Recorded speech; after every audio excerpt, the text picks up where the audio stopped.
Salut les amis, on se retrouve donc à Orléans-Joux avec Fabien. Comment tu vas Fabien? Ça va bien. Fabien, ça va bien. On va rentrer tout de suite dans le vif du sujet. Comment t'en es venu à créer un jeu? Alors c'est très simple.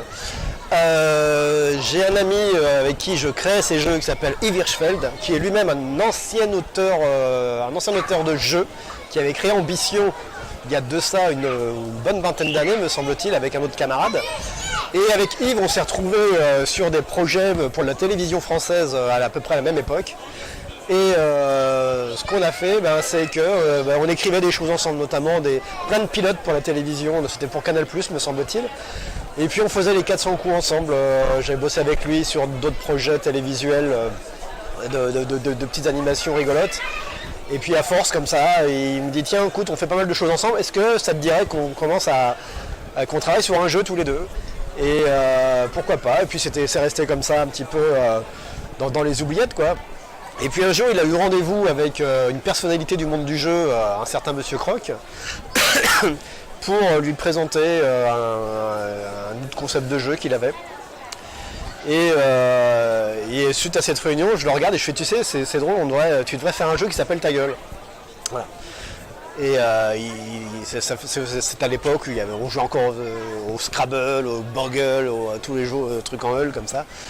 Et il a trouvé l'idée fabuleuse, et dans ses vieux cartons il a trouvé une idée de jeu de réplique comme ça, et on a bossé ensemble comme des fous, et est né le premier jeu Ta Gueule ensemble, voilà. Et c'est comme ça que j'ai mis le pied dans le monde ludique dans les années 1875. C'était un mardi. Ouais. Et depuis, donc, tu en as fait plusieurs. Tu en es à combien là? Tout à fait. En comptant les extensions, je ne sais pas trop. On a une trilogie pour le Ta Gueule, qui est donc le Ta Gueule d'amour, version couple. Et pour la version familiale, le Ta Bouche, qu'on a fait avec un de nos amis qui s'appelle Sylvain Duchesne, qui est un stit. Et donc le jeu a été, on peut dire, validé par l'éducation nationale. si. Il est surtout validé par les élèves de sa classe, puisqu'ils ont collaboré à la création de ce jeu en validant les réflexions et les répliques. Ça on fait 3. On a sorti par la suite Comment j'adoptais un gnou, qui a donné naissance au petit frère, ou même au frère jumeau, qui s'appelle Comment j'ai adopté un dragon. La subtilité entre les deux, ce sont effectivement les choix des thèmes. Bon, là on a des thèmes on va dire un peu plus adultes, du genre j'ai un QI de 450, des choses comme ça, et là on a plutôt l'esprit plus enfantin et familial avec la princesse qui pue à des pieds, voilà, des thèmes qui me touchent plus profondément que celle du gnou.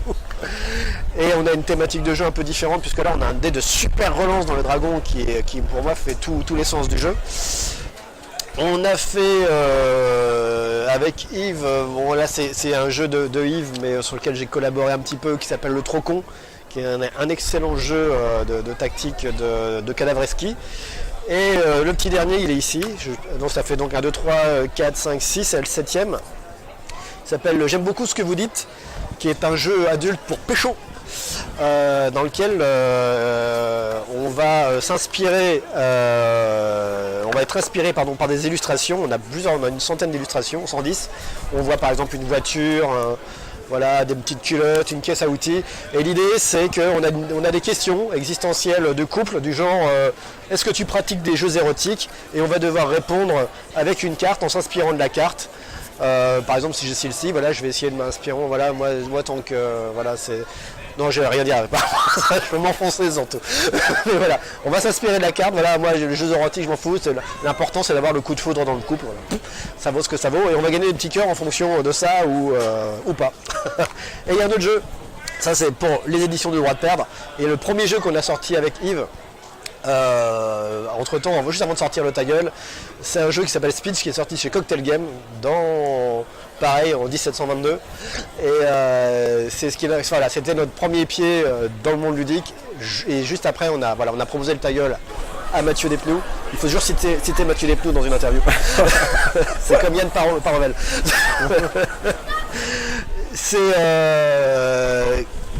C'est comme ça qu'on a mis le pied dans l'aventure, et Mathieu voulait pas Ta Gueule parce que c'était pas ses familiales à son goût, il regrette bien maintenant. Et c'est comme ça qu'on a effectivement, on est parti de plein pied dans le monde ludique, et qu'on s'éclate aujourd'hui à faire des jeux. Voilà. Est-ce que j'ai mis une virgule dans cette phrase ou est-ce qu'il y a eu un point non. quelque part? Bon, d'accord, c'était pour être sûr. Reprends ton souffle et puis on va embrayer sur justement les festivals. T'aimes bien venir présenter les jeux, faire des dédicaces? Je n'aime pas les gens d'une manière générale. Non, j'adore ça, c'est quand même un microcosme ludique, donc on a une certaine notoriété avec Yves, donc c'est toujours un plaisir de rencontrer nos fans. Et puis petit à petit tout le monde se connaît, donc c'est une grande famille, on est content, c'est comme voilà, c'est se retrouver à un mariage, se retrouver à une communion, ou encore plus drôle à des funérailles. À chaque fois on retrouve sa famille, on retrouve ses amis, on se raconte des anecdotes et puis ou les conneries qu'on a postées sur Facebook la veille, et voilà, on discute de tout. Quand tu crées, comment tu fais jouer directement avec les amis ou... Alors j'ai pas d'amis. Ouais, oui, c'est vrai. Non, c'est avec Yves, on travaille. Alors moi, il a déménagé, je vais raconter la vie de Yves. On était voisins, donc c'était assez facile, on se voyait assez facilement.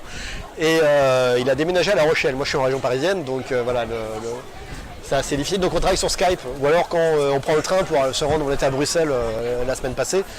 Voilà, on travaille dans le train, on travaille partout. Dès qu'on a l'occasion de se voir, c'est pour de toute façon bosser sur les jeux ou d'autres projets.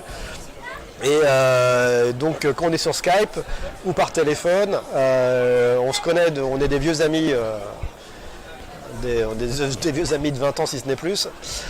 Et on se connaît par cœur, donc un va lancer une idée, l'autre va la sublimer ou va rebondir sur un truc, donc voilà, on fonctionne comme ça.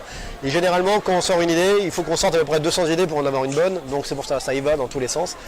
Et une idée de jeu, il y a toujours un des deux qui va lancer un truc. Et soit on va très vite à moyen terme si c'est viable ou pas, on va la mettre de côté, on va la ressortir, on va ressortir les mécaniques sur un autre jeu parce qu'on va dire tiens, tu te rappelles, on avait une idée comme ça qui était rigolote et ça va plutôt aller avec ce style de jeu, etc. Donc voilà, c'est un peu un grand n'importe quoi. Ça peut être un grand n'importe quoi, mais à la fin, tout ça est des petites cases qu'on a dans notre tête et qu'on va essayer de connecter pour trouver des jeux comme le Tilleul ou le petit dernier, j'aime beaucoup ce que vous dites. J'aime beaucoup ce que vous dites, c'est une base de speech et avec à la sauce le droit de perdre, quoi. Voilà, c'est ça. Ok. Et là, vous êtes en train de travailler sur d'autres protos? Ouais. On a créé un jeu en 1h15 dans le train en revenant de Bruxelles et qui est relativement drôle. Et en fait, c'est un jeu de transition parce que là, effectivement, on fait beaucoup de jeux de mots, beaucoup de jeux de l'univers droit de perdre. On essaie de trouver une transition pour partir sur des jeux plus familiaux. On a remarqué que dans notre catalogue, ici en ce qui nous concerne, il y avait un problème pour couvrir avant 7 ans. Voilà. C'est quand on fait des démonstrations de jeux et qu'on a des enfants de 5-6 ans qui sont là, qui s'ennuient parce qu'ils ne savent pas lire. On a beaucoup de jeux de lecture, donc on s'est dit que ça serait bien de trouver un jeu comme ça qu'on pourrait dire, ben voilà, on a ça pour toi petit bonhomme, on va jouer avec ça, comme ça l'enfant sera content, il aura participé ludiquement au festival, et ce qui permettra après de mettre le pied dans la porte et de vendre aux parents tous nos jeux. On est trop malin. Donc on fait des jeux, on a plusieurs prototypes. On essaie de bosser là-dessus en ce moment, et puis on a toujours des vieux jeux qu'on essaie de replacer à droite à gauche. En tout cas, on a une reconnaissance des éditeurs, et souvent quand on va boire un coup quelque part, on a toujours une petite question. T'as pas un truc à nous proposer? Voilà. Donc on est assez sollicité, on est très content pour ça. Ah ouais, c'est sympa, c'est pas le cas de tout le monde. Voilà, on fait pas de harcèlement. Ouais. Pas que.